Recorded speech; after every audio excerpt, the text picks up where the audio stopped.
Hey guys, what's up, and welcome back to my channel. So today we're going to be talking about a little bit of a strange affair. In the past, I've included clips from the TV show This Morning. Now, if you don't know This Morning, there are two presenters. The presenter we're going to focus on today is Philip Schofield. Now, some shit happened with Philip Schofield that we need to talk about because I do think there are multiple layers here. So, the way I found out about all of this in the first place is a little bit jarring because I found apologies from his co-presenter Holly, or not even apologies, I guess, statements from Holly, where I was like, okay, what the fuck happened? Then I saw that Philip Schofield was trending. I saw articles. I was like, okay, I clearly missed something. So what the fuck did I miss? Philip Schofield denies grooming younger male colleague. Before I read any articles, I did watch his co-presenter's statement, and the statement very much sounded, if you had no idea what was going on, much like me, sounded like he could have any given issue on earth. Like, think of any issue on earth, he could have had that. From addiction issues to the loss of someone important to just mental health issues. Like, it could have been as simple or as complicated as anything you could come up with, because really there was no indicator, which makes sense because on TV they really want to talk about serious topics but never end up talking about them regardless. Philip Schofield denies grooming younger male colleague. A former This Morning presenter says he is embarrassed and ashamed but denies grooming the man. Now, one quick thing I wanted to say, which I think is obvious but I'll say it anyway, is no matter what orientation someone is irrelevant to me here. Whether you're a gay, lesbian, pan, bi, whatever the fuck it is, if it's grooming, and it is that simple for me. Whoever you're dealing with, whatever gender you are identified with, truly changes nothing for me. So let's get that out of the way, because I've already seen in comment sections or whatever people turning this into a gay thing. If you're a groomer, you're a groomer, and then you also happen to be gay, you happen to be straight, you happen to be whatever. But they're not correlated, and I'm not going to pretend like they are. Philip Schofield has said he is utterly broken and feels embarrassed and ashamed about his affair with a younger male colleague, but denied grooming the man. The former This Morning presenter, 61, resigned from ITV last week after admitting to an unwise but not illegal relationship with a man who is now in his mid-20s. In his first interview since leaving the broadcaster, Schofield said his daughters had been guarding him, adding, "If it hadn't been for my girls last week, I wouldn't be here." He reportedly met his former lover when the man was a 15-year-old boy at drama school, but said the affair did not begin until the man was much older and had begun working at ITV. Schofield was married at the time. Alright, so this is where we run into problems, because if you are seeing someone younger, people might have problems with age gap relationships. I don't have much of an opinion on age gap relationships unless we're talking about illegal things.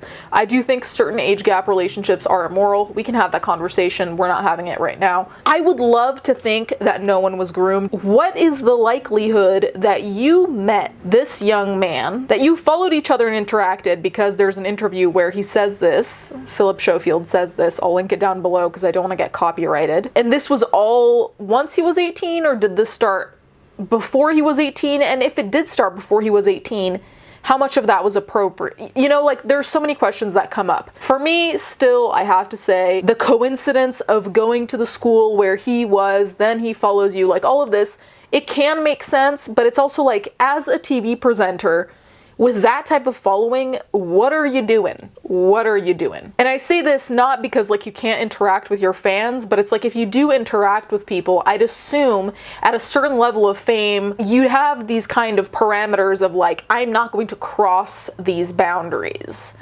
Now, if he did start dating this man, seeing this man, whatever, when he was of age, there's still a significant age gap. What is it, like 40 years? So make of that what you will. It's interesting how a lot of these cases seem automatically suspicious, and for good reason.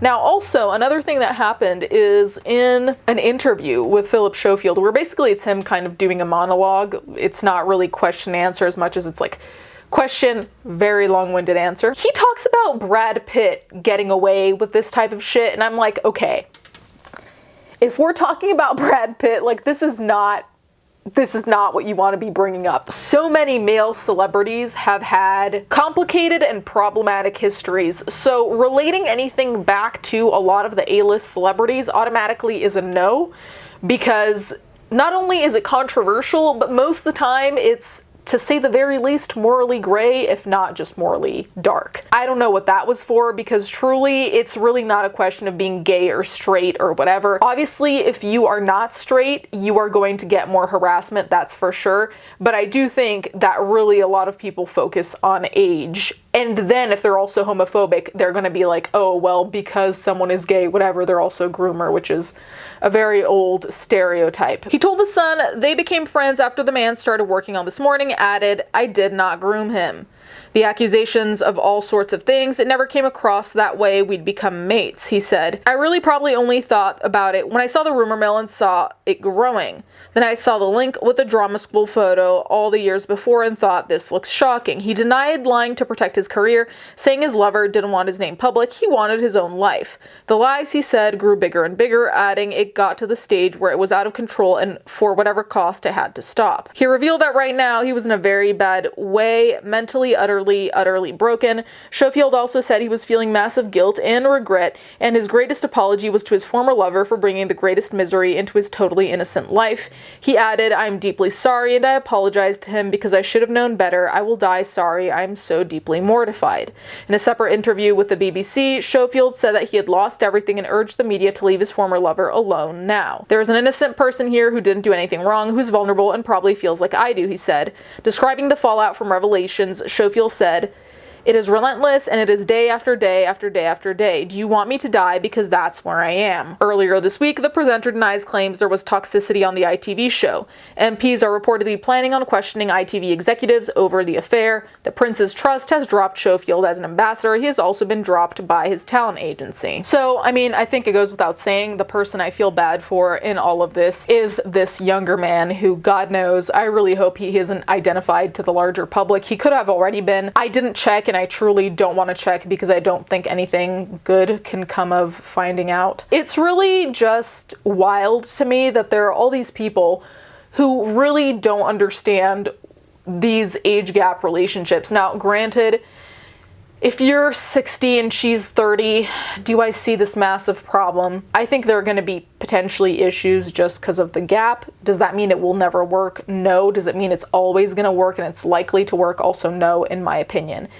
But the thing is, being someone who has a certain level of fame or notoriety, it's crazy to me that you think you're going to get away with things like this, but more than anything, that you would be so just completely unaware of what's going to happen to the other person. Because if Philip Schofield decided, I'm going to take this risk, if I get, the hate, lose the jobs, whatever, I'm deciding to do that, that's one thing, that's your life, whatever. However, there are your children, there's your ex-partner, and you have to consider them. Then you have to consider the other person, the arguably less defended person of them all, the one who doesn't have a level of fame, who has no one to defend them in that type of, I'm going to say Hollywood way, but you know what I mean. It just seems so lacking of thought. Now, granted, I don't know if they were in love, and I don't want to use big words, but if there is a certain amount of feeling there, you'd think that they would think ahead of time. And when I say they, I really mean Philip Schofield, because I don't expect the person who doesn't have the power in the dynamic to come up with a solution. You guys can let me know what you think in the comments down below. I think these kinds of stories are really just fucking sad because most of the time they just show the ugliest parts of humanity. We've seen this happen before and it will happen again, God knows. It's just sad that it always has to come at the expense of someone who really didn't deserve it. Anyway, thank you guys so much for watching. Thank you to my patrons as always, and I'll catch you guys next time.